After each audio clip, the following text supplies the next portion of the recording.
Hi, I'm Julie, also known as Garden Girl NYC, and welcome to my rooftop garden in New York City. I got started gardening here about 6 years ago when I noticed my neighbor across the street had this beautiful garden of vegetables and fruits and trees and flowers. And I mentioned it to my sister, who showed up at my birthday that year with a Meyer lemon tree from fastgrowingtrees.com. And that little lemon tree began my whole gardening journey up here. So let me take you on a little bit of a tour. All of the trees you'll see up here are from fastgrowingtrees.com. And I started with that lemon tree and decided to expand into so many other types of trees. I have peach trees, nectarine trees, apple trees, cherry trees. And what's so fun and exciting about each one of those is that they grow at different times, they bloom at different times, the fruit comes out at different times, and so your garden is always growing and evolving every single season in a slightly different way. The fruit grows differently, and so you wake up every morning and there's a little bit of a surprise there. I've loved how healthy they always show up every single time, and it's been a real joy having them in my garden. So if you follow me around a little bit, I'll show you a little bit more. We have some tomato plants growing over here. And if you follow those down into the morning glorying vines, you'll find that I've started gardening with a hydroponic system over here.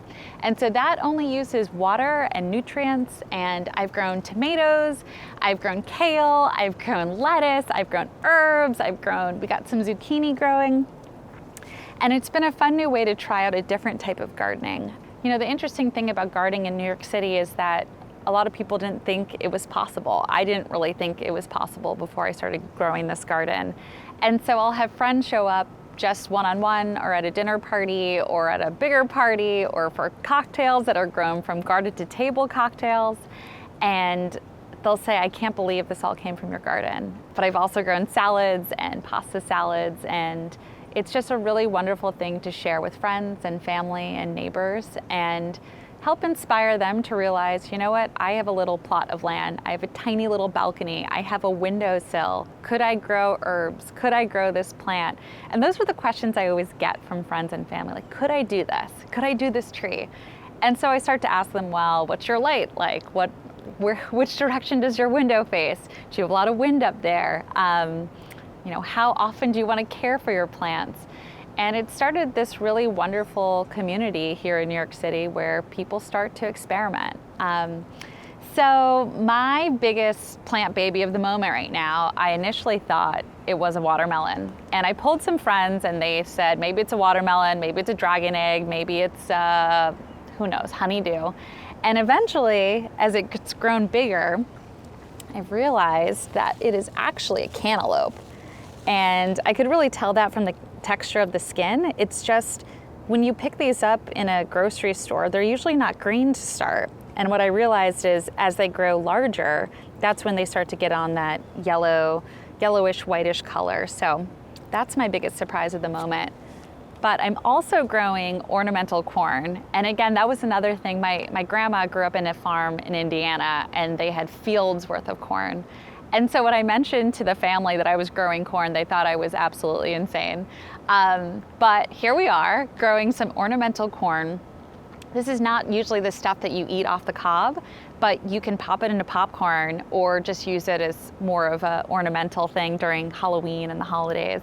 So I'm excited for that to come to fruition because this is the first year it's really grown like that. And then the other thing that I really loved is growing perennial flowers. You can grow annual flowers, which you have to replant every year, but that's putting a lot of work on your shoulders. So these are some dianthus flowers that I grew from seed starting about 3 years ago, and they're still growing today.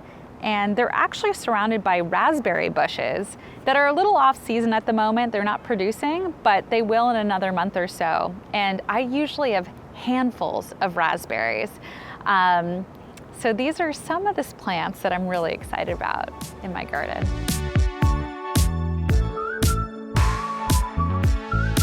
So here on the other side of my patio, I have grown tons of morning glory vines.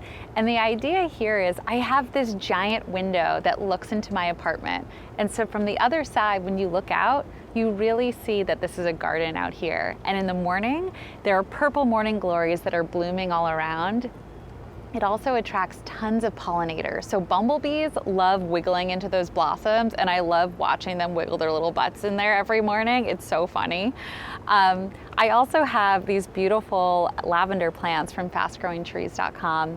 And one of the things that's so nice about gardens is it's not just a visual, like, creative landscape. It's also a sensory one. So you can come over here and smell the lavender. When it gets dried out, you can put it into a little container in your bedroom or your living room, and it can be something that helps add fragrance to that space. I also have a few more trees over here from fastgrowingtrees.com. We've had a bit of a heat spell, so my cherry tree is struggling a little bit. He will come back, and I feel like that is just a great lesson in gardening. When you look around and you see a plant struggling, you just have to give it a little bit of time and attention and figure out what exactly it needs. I know it just needs a little bit of a time outside of an intense heat spell, so it's gonna come back. My peach tree is gonna perk back up. They are very resilient, and sometimes much more resilient than you think you are, so don't dig up those trees if you think they might be not doing so well. They're gonna come back. And I also have these blackberry bushes. Again, they are slightly out of season right now, but in about a month, I'm gonna get tons of blackberries growing from these. What I've noticed about them is that I seem to get a big haul in the beginning of the summer, then they kind of chill out for a few months, and they come back and give you a big haul in like the early fall.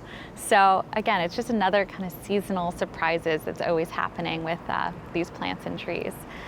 We have a little bit more corn over here, which I'm super proud of again this year because it didn't work out very well last year.